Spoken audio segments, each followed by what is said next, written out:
Orang Thailand bertemu orang Thailand, mereka berkata Sawadikap. Orang Cina bertemu orang Cina, mereka berkata Ni hao.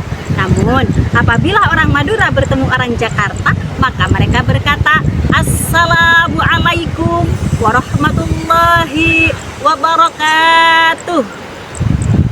Bismillahirrahmanirrahim. Alhamdulillahilladzi an'amana bi ni'matil imani wal islam. Wa nusallimu ala khairil anam sayyidina wa maulana Muhammadin wa ala alihi wa sahbihi ajmain, amma ba'du. Dewan juri yang arif dan bijaksana, sahabat-sahabat aksi dimanapun kalian berada, jika kemarin Chong Valen dapat juara 2 Dangdut Academy mewakili Madura Negeri, kini giliran saya mengikuti audisi aksi mewakili Madura Swasta. Ni Rofi namanya, Lumajang asalnya.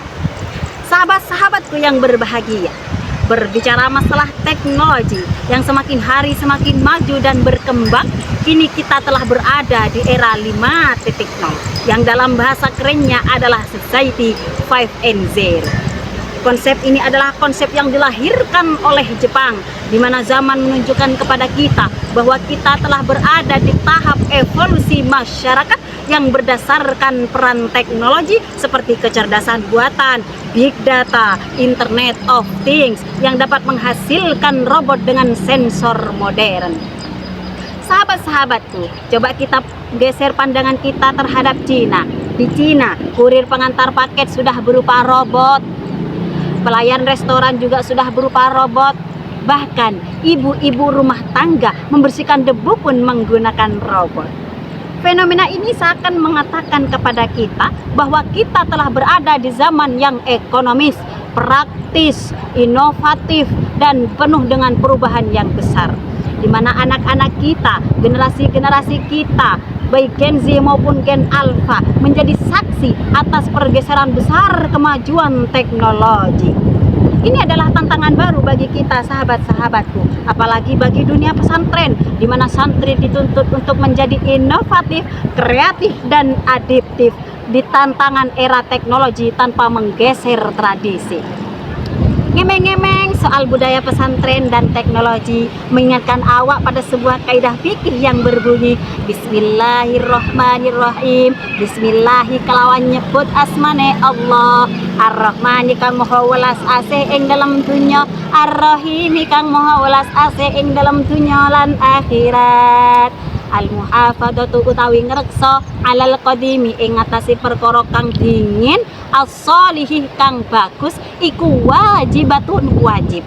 Wal akhdulan ngalap bil jadidi kelawan perkara kang anyar, al aslahih kang luweh apik iku afdalun luweh utama.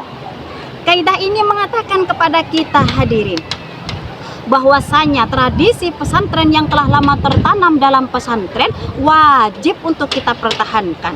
Misalnya berbakti kepada guru, takdim kita terhadap guru, berbuat baik terhadap sesama. Bahkan yang paling klasik dalam sistem kurikulum pesantren adalah kajian kitab kuning.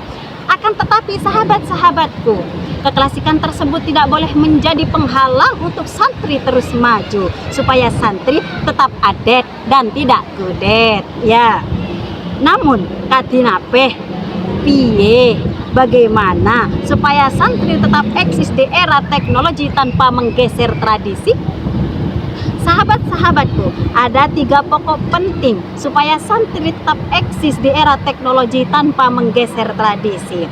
Di antaranya yang pertama adalah jadilah pelopor moderasi beragama.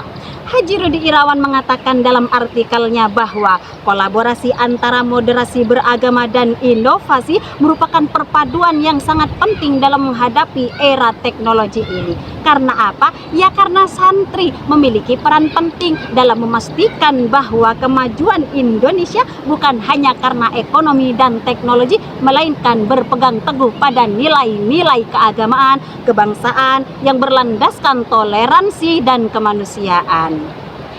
Kedua, jadilah intelektual muda yang melek digital. Santri era 5.0 ini bukan hanya dituntut untuk bisa mengaji kitab kuning, akan tetapi dituntut untuk melek terhadap teknologi. Akan tetapi sahabat-sahabatku, banyak zaman sekarang santri yang sudah membuktikan bahwasanya santri mampu mengimbangi antara tradisi dan teknologi. Misalnya, banyak lulusan pesantren yang beasiswa full di luar negeri dengan berbagi wawasan melalui konten di akun pribadi. Dan bahkan zaman sekarang sahabat-sahabatku, sangat sedikit sekali pondok pesantren yang tidak memiliki tim media santri. Betul? Betul. Hal itu sudah menunjukkan kepada kita bahwa santri dan pesantren sudah mampu mengimbangi antara teknologi dan tradisi. Tradisi harus tetap terjaga supaya diri tidak kehilangan jati diri, dan teknologi harus kita kejar supaya tidak ketinggalan informasi. Kata Acak Loncak, tak iya Cak. Kemudian yang ketiga, jadilah entrepreneur muda. Sahabat-sahabatku, dengan didikan pesantren yang mandiri, disiplin, kerja keras, dan bahkan pantang menyerah akan menjadi output bagi santri supaya santri mampu bersaing dan bertanding di bidang ekonomi. Akan tetapi sekarang sudah banyak santri yang sudah menjadi pengusaha, memiliki pengetahuan bisnis yang handal. Mereka membuktikan bahwa dengan semangat, keuletan, dan keimanan yang kuat, mereka dapat bisa menjadi apapun. Apa sih yang nggak bisa dicapai di dunia ini? Santri bisa menjadi gubernur, direktur, insinyur, tukang bubur, bahkan santri pantas-pantas saja menjadi tukang cukur. Tidak hanya itu sahabat-sahabatku, santri sekarang banyak yang menjadi pengusaha, mulai dari pengusaha pisang aroma, pedagang kaki lima, juragan domba, bahkan CEO ternama seperti di film-film Cina. Kata belabe, tak beb. Hal itu menunjukkan kepada kita bahwa santri sudah mampu bersaing di bidang ekonomi dalam maupun luar negeri.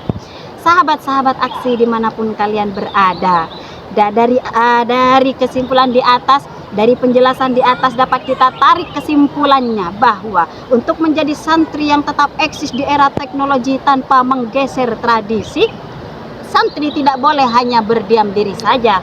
Tidak boleh berdiam diri saja. Santri harus bisa bersaing dalam bidang ekonomi dan teknologi supaya apa yang tertanam dalam diri bisa tersebar ke pelosok negeri, bukan hanya dikonsumsi sendiri. Jadilah santri eksis di era teknologi tanpa menggeser tradisi. Mungkin hanya itu yang dapat saya sampaikan. Pakecot gula merah salalopot nyon saporah ihdinas siratal mustaqim. Wassalamualaikum warahmatullahi wabarakatuh.